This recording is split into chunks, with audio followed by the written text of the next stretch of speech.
안녕하십니까. 민법 요해파 물권 총론 물권 변동 파트 보겠습니다. 부동산 물권 변동이 중요하다고 그랬죠. 물권 변동이란 물권의 발생 변경 소멸을 말하고요. 유형이 이렇게 네 가지가 있죠.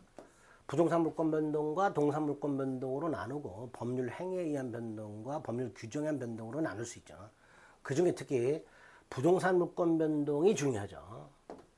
186조 법률 행위에 의한 부동산 물권 변동은 등기해야만 되고요.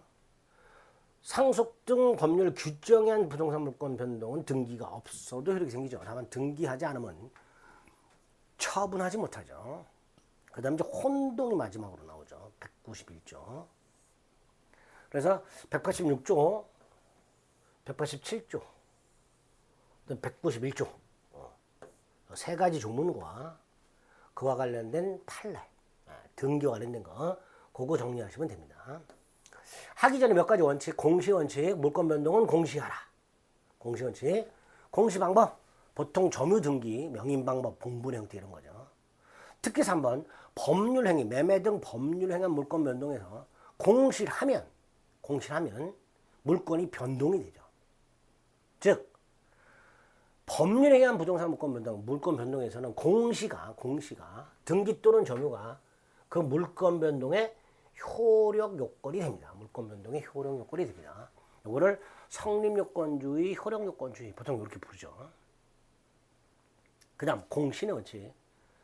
부동산 등기 또는 동산을 점유하고 있는데 그 등기 또는 점유한 자가 무권리자야. 부동산의 소유자로 등기가 되는데 권리자가 아니야. 예컨대 가장 매수인 같은 거 생각해 보시면 되죠. 또 동산을 점유하고 있는데 도둑놈이야. 근데 이 사람과 거래하는 상대방은 얘가 가장 매수인인지 도둑놈인지를 알 수가 없고 그 등기나 점유를 신뢰하겠죠. 그 신뢰하고 거래한 사람, 이 사람이 문제가 되는 거죠. 아무리 등기나 점유를 믿고 거래했지만 등기된 자나 점유한 자가 권리자가 아니라면 이 사람은 권리를 취득할 수가 없단 말이죠. 그래서는 안 되겠다. 그 사람이 권리를 취득한다라는 원칙을 하나 세우자. 그게 공신의 원칙이 됩니다.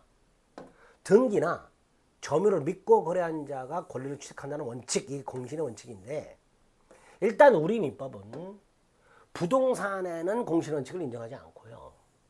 동산에만 인정하고 있습니다. 그게 동산 선의 취득이라는 제도입니다. 따라서 부동산에는 부동산 선의 취득이라는 게 없습니다. 즉 부동산 등기에는 공신력을 인정하지 않습니다.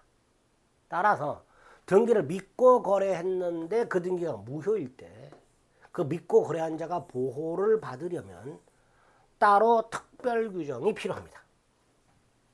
그 제3자를 보호하기 위한 특별 규정이 필요합니다. 우리가 알고 있는 선의의 제3자에게 대항하지 못한다. 뭐 이런 것들이 필요하게 됩니다. 그 다음 채권행위와 물권행위를 구별하셔야 되는데 채권행위는 계약 생각하시면 돼요. 1월 10일 날 갑과 을이 매매 계약을 했다. A토지. 이게 채권행위예요. 의무부담행위. 그 다음에 4월 10일 날 을에게 등기를 넘겨줬다. 소유권이 넘어가잖아요. 이게 물권행위입니다. 의무이행행위. 문제는 채권행위에는 무효 취소 사유가 있는데 물권행위에는 무효 취소 사유가 없는 경우에 채권행위 무효 취소가 물권행위에 영향을 미치냐, 즉 채권행위가 무효 취소 실효가 되면 물권행위도 실효가 되느냐의 문제가 물권행위 독자성과 무인성인데 우리 대법원은 채권행위와 물권행위는 하나의 행위다. 즉 물권행위의 독자성을 부정합니다. 따라서 채권행위가 실효가 되면 물권행위도 당연히 실효가 됩니다. 그걸 유인성 이렇게 부르죠. 그 결과 우리 판례 계약을 하고 채권행위 등기를 넘겨준 상태에서 물권행위 계약이 실효가 되면 채권행위가 실효가 되면 계약이 실효가 되면 물권행위도 당연히 실효가 된다. 효력이 상실된다. 그래서 을에게 이전된 등기를 말소하지 않고 소유권은 당연히 갑에게 복귀가 되고 따라서 갑은 을 등기 말소를 청구할 수 있으며 그 말소등기 청구는 복귀한 소유권에 기초한 물권적 청구권이어서 소멸시효에 걸리지 않는다. 이렇게 되겠죠. 자, 문제는 을등기가 말소가 되기 전 을과 거래한 자가 보호가 되느냐? 등기엔 공신력이 인정 안 되니까 병은 원칙적으로 보호받을 수가 없다. 그랬죠? 그래서 이 병이 보호받으려면 선의 제3자에게 대항하지 못한다와 같은 제3자 보호 규정이 필요하다. 그랬습니다. 사례 형태로 기억하자. 양가로 2번 계약의 기초에서 등기까지 이전되었으나 계약이 실효가 된 경우에 물권에게 독자성을 부정하고 유인성을 취하는 대법원 판례에 의하면 매수 내력에 이전된 등기를 말소하지 않더라도 소유권은 당연히 매도인에게 복귀하고 매수인 명의는 처음부터 무효가 됩니다. 3번 매도인은 그래서 말소 등기를 청구할 수 있는데 이 말소 등기 청구는 복귀한 소유권에 기초한 물권적 청구이며 따라서 소멸시효에 걸리지 않습니다. 문제가 4번이죠. 매수인 등기가 말소가 되기 전에 매수인 등기를 믿고 거래한 자는 원칙적으로 보호를 받지 못합니다. 그것까지 기억하시면 되겠습니다. 자, 이렇게 기초적인 거 한번 확인한 다음에 186조로 봅니다. 부동산, 토지 또는 건물에 관한 매매 증여 교환 등 계약, 그게 법률행위죠. 법률 행위로 인한 물권의 특실 변경은 반드시 등기라. 이거는 이제 성립요건주의, 효력요건주의 이렇게 부르죠. 매매 교환 증여 등 법률 행위로 인한 부동산 물권 변동은 등기까지 해야만 효력이 생깁니다. 등기하라고 돼 있지 인도라고 안 있으니까 당연히 인도는 요건이 아니다라고 얘기하겠죠. 인도는 요건이 아니다.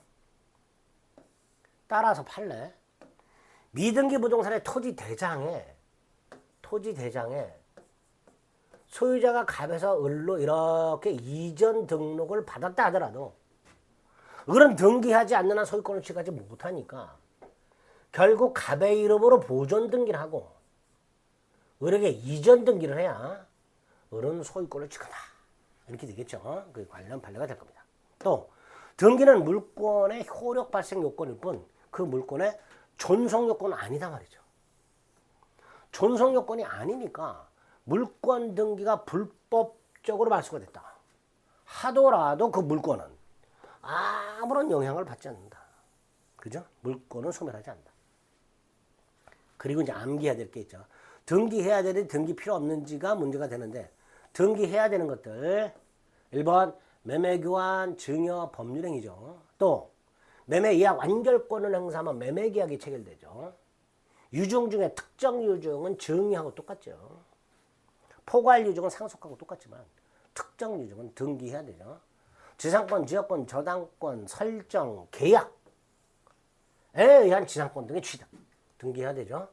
소유권 등기를 이전하라 라는 이행 판결. 즉 매수인이 매도인을 상대로 소유권 이전 등기 청구 소송을 제기해서 소송을 제기한 원고 매수인이 승소 판결을 받았다. 그럼 판결문이 피고 매도인은 언제까지 등기를 이전하라 라고 판결이 나온다 그랬죠. 그게 이행 판결이죠. 자, 이행 판결은 판결 확정만으로는 소유권을 취득할 수가 없고 등기까지 해야만 됩니다. 이행 판결하고 똑같은 게 소유권 이전에 관한 당사자의 합의, 화해라고 합니다. 그거를 그 합의서를 법원이 작성해. 그게 화해조서입니다. 이행 판결하고 똑같습니다. 부동산 물권의 포기, 단독행위라는 법률행위. 승역지 소유자가 소유권을 포기하고 지역권적에 이전하는 위기, 역시 단독행위라는 법률행위입니다. 등기해야 되죠. 6번 점유취득시효는 법률 행위가 아니라 법률 규정에 의한 소유권 취득임에도 불구하고 등기하도록 하고 있고요. 7번 공유물 분할 소송 절차에서 조정이 성립했다. 합의하고 똑같습니다. 등기해야 됩니다. 공유물 분할 판결은 등기가 필요 없지만 공유물 분할 협의나 조정 성립은 등기해야 된다. 자, 2인 조합, 동업관계죠. 조합원 탈퇴는 법률행위입니다. 나 조합에서 탈퇴할래. 의사표시고 법률행위입니다. 따라서 뭐 해야 돼요? 등기를 해야만 됩니다. 그래야 그 부동산은 잔존조합원의 단독 소유가 됩니다. 그 다음 9번 갑소유 땅에 을이 건물을 갖고 있고 땅에 대해서 법정 지상권을 갖고 있는 상태에서 을이 건물을 팔았을 때 이 병 뭐라고 불러요? 법정 상권이 붙은 건물의 양수인. 이 건물 양수인 병, 건물 소유권을 취득하려면 소유권 이전 등기를 해야 되고요. 지상권을 취득하려면 지상권 이전 등기를 해야 됩니다. 등기해야 된다. 이렇게 등기 필요한 것들 적어도 요 핵판에 나와 있는 요것들은 반드시 암기를 해주셔야 됩니다.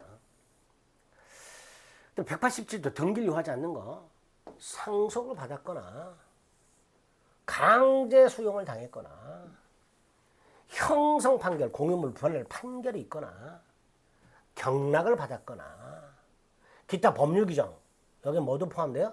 관습법 포함하죠.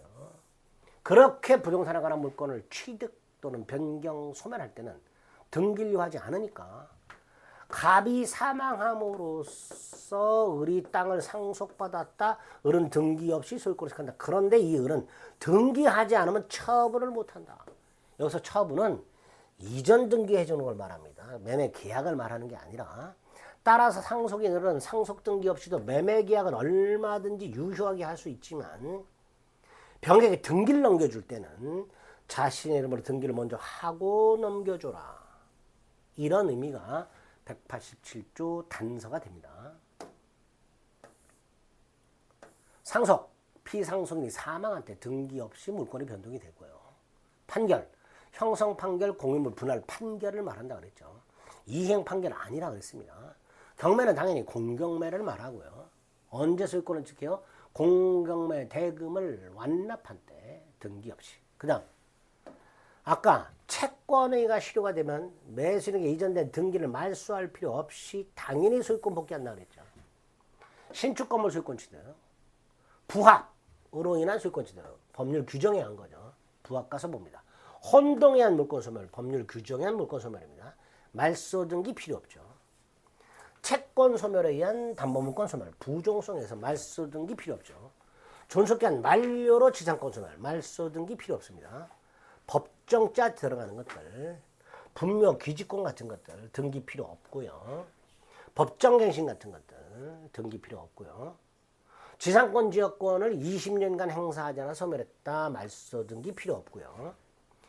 지상권 전세권 소멸 청구나 전세권 소멸 통구에 한 소멸도 말소 등기 필요 없다.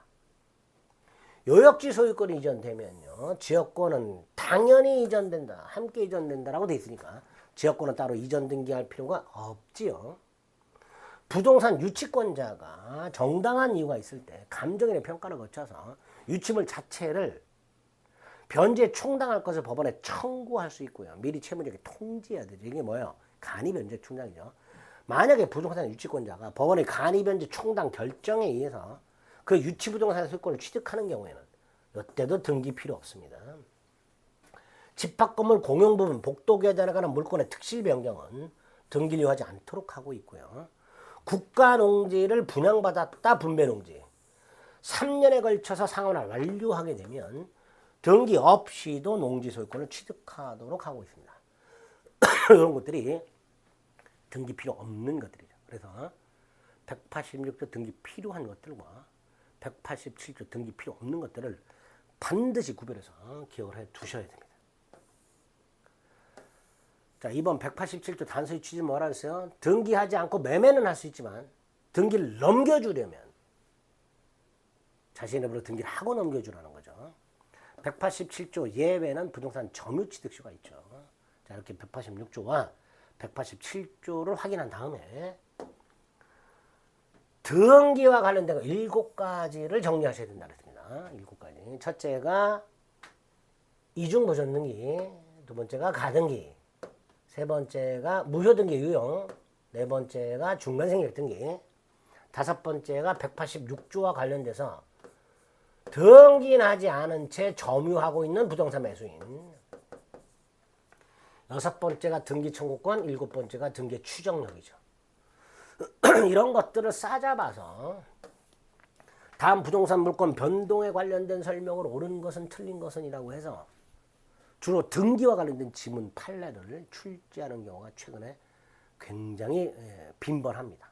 그래서 등기 7가지를 테마별로 정리하시되 그 각각에서 지문을 5개를 뽑아가지고 하나의 문제를 만들 수도 있으니까 7개 테마를 잘 정리해 주셔야 됩니다. 자, 먼저 보존등기 중에 중복등기가 나오죠. 중복등기란 하나의 부동산의 등기부가 2개죠.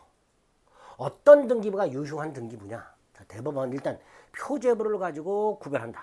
자, 표제부는 어떤 등기가 먼저 되었는지를 따지지 않고 그 부동산의 실제 상황과 일치하는 등기만 유효하다. 두 번째, 표제로 판단할 수 없으면 사항란 갑구로 가서 최초 등기 명의인, 뭐라 그래요? 보존 등기 명의라고 하죠. 최초 등기 명의인. 등기부가 2개가 있는데 최초 등기 명의를 비교했더니 동일인인 경우와 다른 경우로 나눠서 최초 등기 명의인이 동일하다면 무조건 먼저 한 등기가 유효하고요. 반면에 등기 명의인이 다르다면 일단 선등기가 유효하되 선등기가 원인 무효라면 후등기가 유효가 됩니다. 갑이 건물을 신축했고요. 미등기 상태에서 이렇게 팔았고요. 을의 이름으로 보존 등기했으면 이거를 이제 모두 생략 등기라고 부르면서 대법원은 유효라고 합니다. 자, 이 상태에서 갑도 보존 등기했어요. 자, 등기부가 2개가 있어요. 을 보존 등기가 선등기입니다. 선등기가 원인 무효가 아닙니다. 따라서 후등기는 설령 원시칠제가 했더라도 무효가 되는 거죠. 갑등기는. 또 갑이 건물을 신축했고 보존 등기한 다음에 을에게 팔았는데 이 을이 갑의 보존 등기에 기초해서 이전 등기한 게 아니라 을이 또 보존 등기 해버렸어요. 이게 후등기죠. 선등기가 무효가 아니죠. 그러니까 후등기는 설령 매수인이 했다 하더라도 무효다. 이렇게 되겠죠. 이렇게 이중 보존 등기를 어떻게 처리하는가와 관련된 판례를 이해해 주시면 충분하다. 뭐 이건 몰라도 됩니다. 자, 이게 첫 번째고요. 그 다음 이제 가등기. 좀 어렵고 중요하고 복잡하죠. 가등기는 좀 시간을 달리해서 살펴보겠습니다. 이중 보존 등기까지 살펴보셨습니다.